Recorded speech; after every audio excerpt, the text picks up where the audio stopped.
기적을 바로 눈앞에서 보고도 그건 부족하다. 더 큰 걸 보여달라고 요구한다면 어떨까요? 오늘의 자료는 바로 어떻게 보면 좀 황당하고도 또 지극히 인간적인 순간에서 시작합니다. 불과 며칠 전에 빵 5개랑 물고기 2마리로 수천 명을 먹이는 정말 엄청난 일을 겪은 사람들이 예수님께 와서 따지듯이 묻는 장면이죠. 모세는 하늘에서 만나를 내리게 했는데 당신은 대체 뭘 할 수 있습니까? 라면서요. 네, 맞아요. 저희가 오늘 깊이 파고들어 볼 자료가 바로 이 대화가 담긴 요한복음 6장 30절에서 40절에 대한 해설인데요. 당신께서 보내주신 자료들을 보니까 단순히 성경 구절을 해석하는 걸 넘어서서 이 대화에 담긴 인간의 욕망, 또 기대, 그리고 그 기대를 완전히 뒤엎는 예수님의 답변이 왜 중요한지를 파고들고 있더라고요. 그렇죠. 나는 생명의 떡이다. 이 선언이 대체 무슨 의미인지 그 배경과 속뜻을 한번 같이 탐색해 보겠습니다. 이 대화를 제대로 이해하려면 딱 한 가지만 기억하면 되는데요. 바로 직전에 있었던 오병이어 기적입니다. 그런데 예수님께서는 사람들이 자기를 따르는 이유가 그 기적에 영적인 의미를 깨달았기 때문이 아니라고 정확히 꿰뚫어 보시거든요. 아, 자료에서도 지적하듯이 예수님은 너희가 나를 찾는 것은 표적을 본 까닭이 아니요 떡을 먹고 배부른 까닭이로다고 딱 잘라 말씀하세요. 이들의 동기가 지극히 현실적이고 뭐랄까 육체적인 만족에 머물러 있다는 걸 먼저 인지해야만 이 뒤에 이어지는 대화의 아이러니가 훨씬 더 선명하게 보이기 시작합니다. 그러니까 수천 명을 먹이는 기적을 보고도 와, 저분은 하나님의 아들이구나. 이게 아니라 와, 저 사람이랑 있으면 앞으로 밥 굶을 일은 없겠다. 이렇게 생각했다는 거네요. 바로 그거죠. 어떻게 보면 참 솔직하긴 한데 바로 그 지점에서 대화가 시작되는군요. 좋습니다. 그럼 본격적으로 이 흥미로운 논쟁 속으로 한번 들어가 보죠. 사람들이 아주 도발적인 질문을 던집니다. 네, 30절하고 31절이 거의 한 묶음이라고 볼 수 있죠. 우리가 보고 당신을 믿게 할 만한 표적이 무엇입니까? 당신이 하시는 일이 뭡니까? 이렇게 묻고는 곧바로 비교 대상을 꺼내들어요. 네. 기록된 바 하늘에서 그들에게 떡을 주어 먹게 하였다 함과 같이 우리 조상들은 광야에서 만나를 먹었나이다. 이건 그냥 옛날 이야기를 하는 게 아니잖아요. 일종의 기준점을 제시하는 거군요.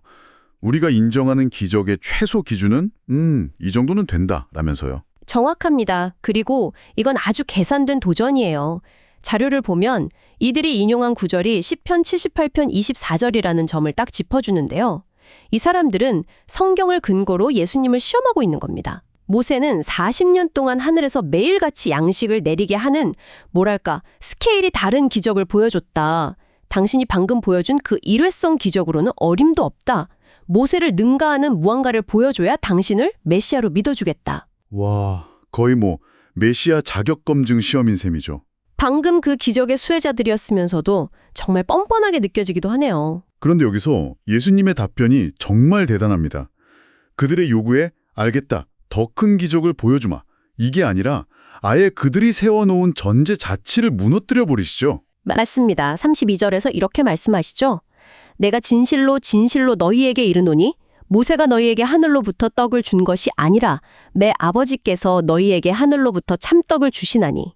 여기서 아주 중요한 2가지를 바로잡아줘요. 첫째는 만나를 준 주체는 영웅처럼 보이는 모세가 아니라 하나님이라는 사실. 네. 그리고 둘째, 이게 더 중요한데 그 만나가 진짜 하늘의 떡은 아니었다는 뉘앙스입니다. 아, 모세가 준 것이 아니다? 하늘로부터 온 진짜 떡이 아니었다. 이 2가지의 의미가 다 담겨 있군요. 그러니까 단순히 유통기한이 짧은 빵과 영원한 빵 이런 문제가 아니네요. 그렇죠. 아예 양식의 차원이 다르다는 선언이군요. 하나는 생명을 유지시키지만 다른 하나는 생명을 준다는 거니까요. 바로 그 지정입니다. 모세 시대의 만나는 그날 먹지 않으면 썩어 없어지는 그야말로 광야에서의 생존을 위한 일시적인 양식이었어요. 하지만 예수님은 지금 참된 떡, 즉 본질적이고 영원한 양식에 대해 이야기하기 시작하시는 거죠. 그리고 33절에서 그 참된 떡을 이렇게 정의합니다. 하나님의 떡은 하늘에서 내려 세상에 생명을 주는 것이니라. 네. 이제 논점이 이스라엘 민족의 일시적인 배부름에서 온 세상을 위한 영원한 생명으로 완전히 전환되는 겁니다. 대화의 판이 바뀐 거죠. 판이 완전히 바뀌었는데 사람들은 여전히 그 옛날 판 위에서 생각하고 있는 것 같아요. 34절을 보면 주여 이 떡을 항상 우리에게 주소서라고 요청하거든요. 이건 마치 그거 참 좋은 아이템이네요. 이제 우리한테 계속 공급해 주세요. 뭐 이런 느낌으로 들려요. 그렇죠.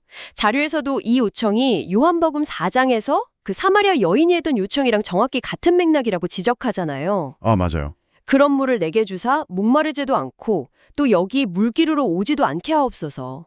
그들은 여전히 육체적인 수고를 덜어줄 어떤 마법 같은 무언가, 영원히 배고픔과 목마름을 해결해줄 솔루션을 찾고 있는 겁니다. 어떻게 보면 가장 인간적인 욕망이죠. 영원히 마르지 않는 샘물, 영원히 굶주리지 않는 빵.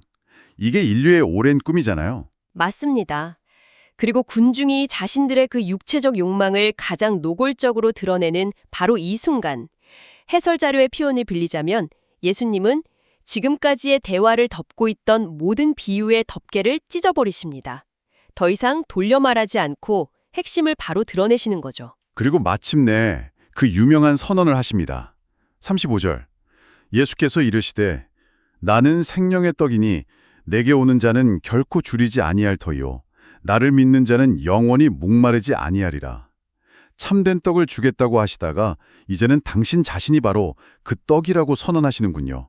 이건 정말 엄청난 도약인데요. 이 나는 무엇이다, 그러니까 에고에임이라는 자기 선언은 요한복음 전체를 관통하는 예수님의 아주 독특한 화법입니다. 신적인 권위를 드러내는 표현이기도 하고요. 네. 자료에서도 여러 사례를 제시하고 있지 않습니까? 나는 세상의 빛이다. 나는 양의 문이다. 나는 선한 목자다. 나는 부활이요 생명이다. 그리고 가장 유명한 내가 곧 길이요 진리요 생명이다. 같은 선언들이 전부 같은 맥락에 있는 거죠. 그렇군요. 나는 생명을 주는 빵을 가지고 있다가 아니라 내가 바로 생명의 빵 그 자체다 라는 의미니까 차원이 완전히 다르네요. 빵을 나눠주는 사람이 아니라 빵의 근원이 바로 자신이라는 선언이잖아요. 정확합니다. 예수님은 자신이 무언가를 주는 존재를 넘어서 그 자체가 해답이고 본질이라고 선언하고 계신 겁니다. 생명의 떡은 예수님이 주시는 어떤 아이템이나 음식이 아니라 그냥 예수님 자신인 거죠. 그래서 그분께 나아가고 또 그분을 믿는 행위가 곧 영적인 굶주림과 목마름을 해결하는 유일한 방법이 되는 거예요.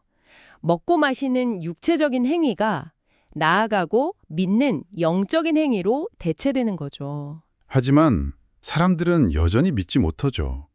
사실 못 믿는 걸 넘어서 이해조차 못하는 것 같아요.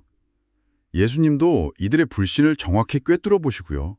36절에서 그러나 내가 너희에게 이르기를 너희는 나를 보고도 믿지 아니하는도다 라고 말씀하시네요. 눈앞에 생명의 떡을 보고 있으면서도 그저 자기들 배를 채워줄 또 다른 떡을 달라고 요구하는 아이러니가 여기서 극명하게 드러나는 거죠. 자료는 이 불신의 근본적인 이유가 결국 처음에 지적했던 대로라고 다시 한번 설명해요. 네. 그들이 표적의 의미를 본 것이 아니라 떡을 먹고 배부른 것에만 집중했기 때문이라는 겁니다. 동기가 잘못되니까 더 깊은 진리를 받아들일 수가 없는 거죠. 마치 최신 스마트폰의 혁신적인 기능을 한참 설명해 줬더니 듣고 있던 사람이 그래서 이걸로 전화통화는 계속 공짜로 할 수 있는 거냐고 묻는 거랑 비슷하네요. 아주 적절한 비유입니다. 가장 중요한 핵심은 놓치고 방장의 이익에만 눈이 머는 거죠. 네, 그들의 관심은 오직 공짜 통화에만 있었던 겁니다. 그러니 스마트폰이 세상을 어떻게 바꿀 수 있는지에 대한 비전은 전혀 들리지 않는 거죠. 여기서 대화의 주제가 또 한 번 크게 전환됩니다. 사람들의 불신을 지적하시던 예수님께서 갑자기 믿음과 하나님의 뜻이라는 더 깊고 좀 신학적인 주제로 넘어가시네요. 37절에 보면 아버지께서 내게 주시는 자는 다 내게로 올 것이요 내게 오는 자는 내가 결코 내쫓지 아니하리라고 말씀하십니다. 불신하는 군중 앞에서 오히려 자신에게 오는 이들을 향한 환대와 구원의 약속을 선언하시는 모습이 참 인상적이에요. 이 부분은 예수님께서 이 땅에 오신 목적, 즉 사명하고 직접적으로 연결이 됩니다. 왜 내게 오는 자를 결코 내쫓지 않는가? 그 이유가 바로 다음 38절에 나오거든요. 내가 하늘에서 내려온 것은 내 뜻을 행하려 함이 아니요 나를 보내신 이의 뜻을 행하려 함이니라. 이 구절은 예수님의 모든 사역의 동기가 자신의 의지가 아니라 아버지를 보내신 하나님의 의지에 있다는 걸 분명히 하는 거죠. 자료에서도 요한복음 4장 34절, 나의 양식은 나를 보내신 이의 뜻을 행하며 그의 일을 온전히 이루는 이것이니라 라는 구절을 연결해서 이 점을 강조하고 있죠. 그렇군요. 사람들은 육신의 양식인 떡을 구했는데 예수님은 당신의 양식은 하나님의 뜻을 행하는 것이라고 말씀하시는 거네요. 그렇다면 그 하나님의 뜻이란 구체적으로 뭘까요? 이게 가장 궁금해지는데요. 바로 39절과 40절에 그 뜻이 명확하게 나옵니다. 두 가지로 정리할 수 있어요. 첫째, 39절입니다. 나를 보내신 이의 뜻은 내게 주신 자 중에 내가 하나도 잃어버리지 아니하고 마지막 날에 다시 살리는 이것이니라. 네. 여기서 핵심은 하나도 잃어버리지 않는다는 거예요. 자료에서는 이걸 온 인류를 향한 하나님의 구원의 열정이라고 표현하는데요. 한 사람도 포기하지 않으려는 하나님의 마음이 담겨 있는 거죠. 그냥 구원한다가 아니라 단 한 사람도 잃지 않는다는 표현이 훨씬 더 절실하게 들리네요. 그리고 마지막 날에 다시 살리는 것, 즉 부활까지 약속하고 있고요. 그렇습니다. 그리고 두 번째 뜻은 40절에 나옵니다. 내 아버지의 뜻은 아들을 보고 믿는 자마다 영생을 얻는 이것이니 마지막 날에 내가 이를 다시 살리리라 하시니라. 첫 번째 뜻이 하나님이 주신 이들을 잃지 않겠다는 하나님의 의지에 가깝다면 두 번째는 그 의지가 어떻게 실현되는지에 대한 방법을 보여주는 거죠. 방법이요. 바로 아들을 보고 믿는 것이죠. 아, 여기서 보고 믿는 것이 중요하겠네요. 군중들은 예수님을 육신의 눈으로 보았지만 믿지는 않았잖아요. 네. 하지만 하나님의 뜻은 아들을 제대로 보고 그가 누구인지를 믿는 모든 사람에게 영원한 생명을 주는 것이군요. 맞습니다. 육적인 봄이 아니라 영적인 봄과 믿음이 영생으로 가는 유일한 길임을 선언하는 겁니다. 그리고 그 영생의 완성은 역시 마지막 날의 부활로 이어진다고 재차 약속하시는 거고요. 결국 군중의 요구는 지극히 현세적이고 물질적이었지만 예수님은 그 질문을 발판 삼아서 인류의 가장 근원적인 질문, 즉 죽음과 영생의 문제에 대한 최종적인 답을 제시하신 겁니다. 정말 대화의 스케일이 엄청나게 확장됐네요. 당장 먹을 빵 좀 더 달라는 요구에서 시작해서 인류 구원과 영생, 그리고 마지막 날의 부활이라는 거대한 이야기로 끝내맺는군요. 예수님의 대화법이 늘 그렇죠. 가장 일상적이고 현실적인 질문을 통해서 가장 영원하고 본질적인 진리를 드러내시는 것. 이것이 바로 오늘 살펴본 대화의 핵심이라고 할 수 있습니다. 오늘 이 깊이 있는 대화를 한번 정리해 보겠습니다. 사람들은 눈앞의 오병이어 기적을 보고도 만족하지 못했습니다. 그들은 과거 모세가 광야에서 만나를 내렸던 것과 비교하면서 자신들의 육적인 배부름을 영원히 책임져줄 더 크고 확실한 표적을 원했죠. 네. 하지만 예수님은 그들의 요구를 들어주는 대신 대화의 판을 완전히 바꾸셨습니다.